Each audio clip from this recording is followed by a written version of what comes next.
Peace to everyone. I'm going to make a quick video here just to follow up on the Santa Rosa Creek tribe. I told you guys I was going to make a video on that. I spoke to one of Chief Dan Helms' cousins, actually, and he verified to me that they do other ceremonies other than the powwow they do. And the powwow is a generic Native American powwow, and it's obvious. But, and I have one friend of friend number 3 from my last video who has gone to one of their powwows and said there's nothing Muskogee culture about it and has no plans on going back. However, I'm hearing that there are other ceremonies, which I can kind of sort of verify on my own as well at this point. They also do historical reenactments with a porch band and probably with Muskogee Nation of Florida as well, because I think they all kind of do some similar stuff. And also, Santa Rosa Tribe tries to protect native historic sites. And there's actually an article from January 31st of 2023 from Pensacola, Florida. I'll share a link in the description where Dan Helms is actually at this, kind of, I believe it's an unveiling ceremony for a plaque commemorating a battle. And in that video, he is actually doing some traditional style Muskogee singing and like stomp dance singing. And so I realized that based off of that, he does have some kind of a working knowledge of how stomp dance songs are. I don't know where he learned them from, and I don't know how much other stuff exists within Santa Rosa Tribe. Like, I don't know if they do any kind of green corn, and if they do have a green corn, like what all that actually entails compared to, like, let's just say Oklahoma, right? I will say, from listening to Dan Helms sing, let's just say he doesn't exactly have an Oklahoma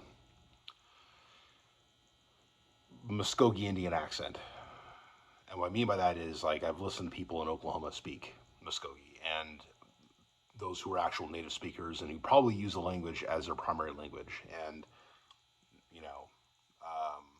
there is a Muskogee accent. Like, there's like several Oklahoma accents. One of them is the Muskogee accent. And not from Muskogee, Oklahoma. I mean, like, Muskogee Nation. I mean, traditional, traditional people type of accent. So, I realize that Dan Helms is also not raised in traditional stuff. He kind of discovered his heritage later in life.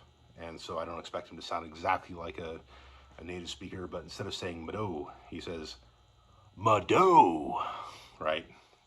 He kind of he kind of sounds a bit like a bit too much of a Stahetki. I mean, typically it's Mado. Yeah, that's what you hear. So yeah, anyway, just got to take a little jab at him. Some of his singing, like, the vowels are very, like, they sound like he's, saying the letter of the alphabet while he's doing the actual sound. Like, it's very, very much like that. Anyway, you'll see. If you want to know what an Oklahoma traditional Muskogee accent sounds like, take a look at some Muskogee Creek Stomp Dance CD songs, because they're recording this stuff. This is like back in the 90s or even earlier, and it was, like, I think printed out in the early 2000s. I got like 4 different CDs in 2009-ish, and then I went back there and actually got to listen to this stuff in 2010 in real time, and the rest is history, right? But yeah, anyhow, as I'm doing my notes here, yeah, I will say that Mr. Chief Skyhorse, the name I still think is very controversial. It's not exactly a traditional Muskogee name. It sounds very powwow-ish, and I think with good reason. But he is making a good effort. I'm going to give him credit for that, for sure. And as far as any other ceremonials and whatnot that, might be, historical, relevant, to, like, green corn and things like that, I would like to know if anybody is involved who can verify that kind of stuff without giving, crazy details, because, that is a sacred event. And if done right, then it's a sacred event, right? So if I'm not going to give out all the details here on this channel. Like, if I were to go to one in person in Oklahoma, I would not be giving the details out here on this channel. I might even just say, oh, I went and it was cool, and it'd be simple as that. So Anyhow, just want to kind of give you guys an update. I do think he's got more knowledge now than I believe last time I did a video, but I wanted to verify. That's why it wasn't exactly a open and shut case last time, but it still isn't. I still want to know what other stuff is going on their end, just out of curiosity, you know. And it does bother me that the powwow culture is still very much alive in like Porch Band and Santa Rosa. That you have powwows that are just generic Native American powwows. That does create a sense of confusion when a tribe doesn't use its own stuff in the public displays. Like, public displays should actually be their own stuff, not so much whatever other Native Americans are doing, right? It'd be nice to see just Cherokee stuff at Cherokee Nation, Muskogee stuff at Muskogee Nation, and Muskogee Nation of Oklahoma does exactly that, just Muskogee stuff. And that's why I give much more credibility to Muskogee Nation of Oklahoma, is because they are doing the stuff that we've had for hundreds of years, maybe longer. So, but anyhow, I still have to give credibility, or give some credit to anyone back east who's really making an effort, because there's a lot of people who really are trying. Like, for example, Muskogee Nation of Florida, there's a video from 11 years ago where it's like the guy singing sounds like, "Hey no Helena," like, at the end. It's really like, it sounds horrible, to be honest. I'm not trying to be mean, but it does sound horrible. But then you look at it like in 2019, and it sounds way better.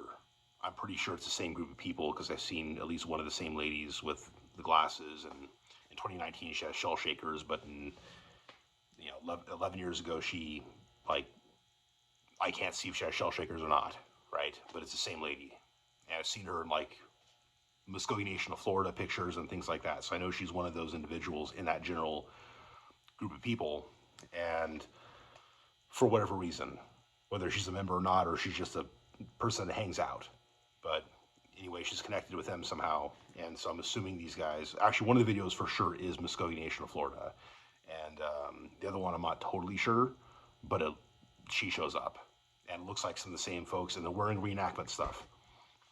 I probably mentioned this before. I'm 99.9% sure I mentioned it, but if someone is wearing historical garb while doing this type of stuff, and the 4 logs are not on fire, meaning there's no fire in the center of the dance, then it's a demonstration, and maybe even a reenactment demonstration. Like, if they're wearing historical garb, it probably is like in most cases, a reenactment demonstration. But if it's, you can have a demonstration with modern Muskogee, Oklahoma, Indian clothing, but, if there's no fire, if it's just like a fake fire in the middle, with the 4 logs, then, it's a demonstration, not a reenactment. But when you see these historical clothes, like the buckskin leggings and different types of breech clouts and turbans and things like that, it really is, and then there's no fire, then it's a reenactment. So just keep that in mind. I'll keep you guys up to date on more of this stuff as time goes on, but I wanted to kind of give a shout out to Dan Helms' unnamed cousin. I'm not going to give his name out here because I have not been told to do so. But he does frequent the channel and comment, and I appreciate that. For number 2. Okay. Just saying. And so, yeah, I appreciate all the conversation, and any new information that I get that's not too much information, like I said, I'll bring to you guys' attention. And, well, appreciate all for watching, Mado, and until next time, Hadam Chi Chathlis.